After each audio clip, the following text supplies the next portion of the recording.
bersihkan tidak lebih daripada 30 kali. Baju tadi itu daripada atas sampai ke bawah warnanya serba putih. Masya Allah, tabarakallah. Kain yang terpilih, dengan tukang jahit yang terpilih, dengan malik-malik yang terpilih, dengan jahitan yang terpilih, dan juga dengan fashion dan model yang terpilih. Semuanya serba cantik dan bagus.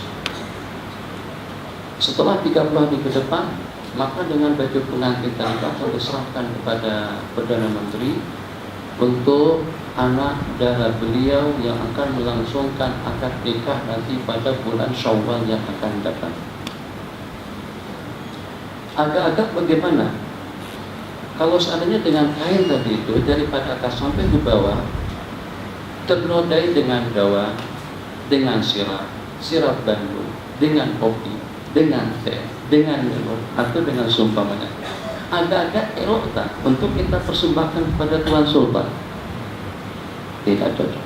Oke, ini kita ketepikan dulu lagi. Kesebelasan. Masya Allah, tabarakallah, daripada kibarnya, dengan bagnya, dengan penyerangnya. Jadi permainan kita sekarang, permainan kita macam mana? Jadi strategi permainan kita akan buat strategi seperti ini, 4-3-3 atau 3-4-3 ataupun juga 3-3-4. Jadi 3 back, 3 tengah, 4 penyerang, tambah dengan kiper di belakang. Itu sesiapapun daripada kesebelasan tadi itu yang buat tidak betul, yang melakukan kesalahan, maka dengan kekalahan akan menimpa kesebelasan kita. Betul, betul. Masya Allah, tabarakallah, pengorbanan habis-habisan. Baik yang umpan di depan, 3 di tengah, 3 di belakang, halusnya dengan kiper. Kadang-kadang mengantuk, kadang-kadang santai, kadang-kadang duduk, kadang-kadang ikut menyerang juga ke depan. Akhirnya dengan tendangan daripada musuh, daripada sana, gol! Inna lillahi wa inna ilaihi raji'un. Gara-gara kena ketidakperhatian daripada kiper, akhirnya lepas piala yang telah diperuntukkan oleh negara kita, piala Malaysia yang akan datang. Semua yang marah-marah pada kiper tadi itu disebabkan kena kiper. Akhirnya kita mengalami kekalahan. Dan paham? 2. Oke, kita beralih pada lisan yang lain. Masya Allah, tabarakallah. Penumpang EG 770 sekejap lagi atau dalam 15 menit lagi akan diberangkatkan. Jadi atau panggilan terakhir pada penumpang EG 7779 akan dipersilakan untuk menaiki pesawat. Nah, seperti itu. Setelah naik pesawat, terbang, satu juga ada terbang. Masya Allah, tabarakallah. Daripada 11 yang penumpang tadi itu ada 2 di depan yang buat tidak betul. Main-main pintu. Ini ketiga sudah 42.000 kaki di atas permukaan laut. Namun cuma mantan-mantan dia dekat pintu, seenaknya saja. Pintu pesawat itu dia buka. Agak-agak apa yang mungkin akan berlaku? Hancur semuanya. Ya ima angin masuk, penumpang berterbangan di dalam, suasana sudah tidak dikawal. Mungkin juga dengan pilot yang juga ikut terbang, yang akhirnya dengan pesawat itu terhampas, hancur, terbakar semuanya, musnah meninggal dunia. Begitu perumpamaannya, seketika kalau pada saat yang berpuasa itu hanya setakat perut saja. Jadi kita ada kesebelasan sekarang. Saya hitung-hitung tadi cukup hitungannya ada 11, 2 dengan kaki, 2 dengan tangan, 4, 2 dengan telinga, 2 dengan mata, 2 tambah mulut, tambah kepala, tambah kiper itu adalah perut. Betul 11?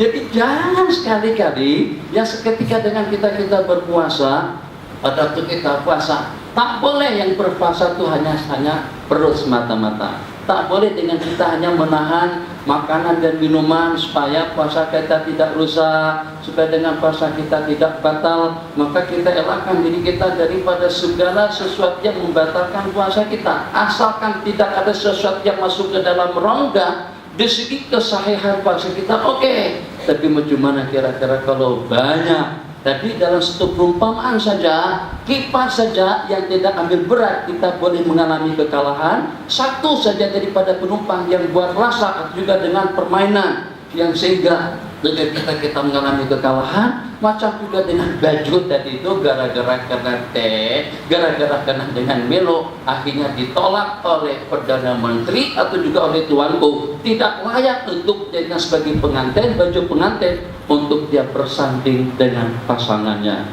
Coba kalau kita tanyakan, telinga kita macam mana? Apakah telinga juga ikut puasa? Apakah dengan mata juga ikut puasa?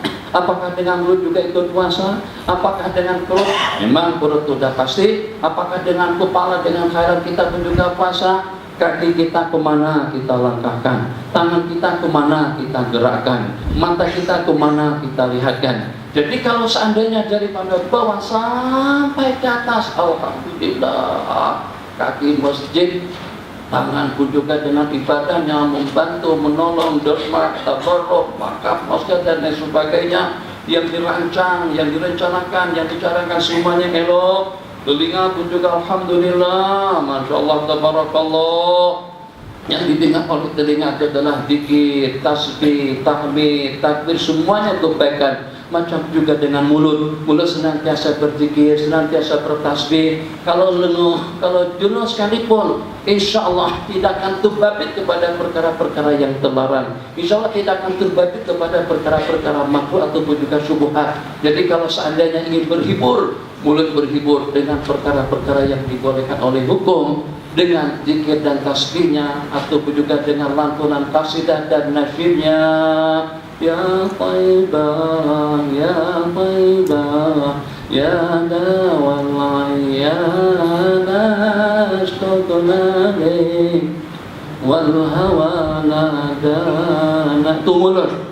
Tapi mata, masya Allah, tabarakallah, nonton film Gusti, musiknya tuh dengan yang tak tutup aurat. La ilaha illallah. Nabi kita bersabda dalam sebuah hadis, man lam yada' qawla zur wal amana bih falaysa lillahi hajatun bi ayyadha'a ta'amahu wa syarabah. Seseorang yang tidak meninggalkan perkara bohong, perkara maksiat, perkara mungkar, maka sama sekali tidak berhajat pada seketika dengan kita melapangkan perut kita. Jadi sekali jangan sampai nanti dengan perut jadi sasaran kesian, perut lapar, haus, dahaga. Ternyata dengan kita tidak mendapatkan apa-apa gara-gara karena dunia, mungkin gara-gara karena mata, mungkin gara-gara karena mulut yang berbohong, mungkin gara-gara karena dengan mulut yang mengopak. Tadi di TV Hijrah saya ceritakan cerita dua orang perempuan saat ketika pada siang hari Ramadan, nampak kelihatan letih sekali, masya Allah, betul-betul dalam keadaan yang menyedihkan. Apakah karena mereka tidak sahur?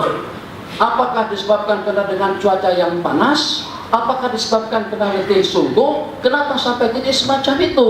Jadi setelah diberitahukan kepada Sayyidina Rasulullah SAW, ternyata Nabi kita suruh sahabat untuk mengambilkan 1 dulang atau 2 dulang. Nabi kita suruh kedua-duanya tadi itu untuk memuntahkan seisi perut mereka. Justru yang keluar darah kotor, yang keluar itu adalah daging bosok. Nabi kita bersabda, kedua orang perempuan tadi itu sahur memakan makanan secara halal, sahur dengan makanan yang halal, tapi berbuka puasa dengan meruncing, dengan mengopat, dengan mengadu domba, dengan melakukan perkara-perkara mungkar.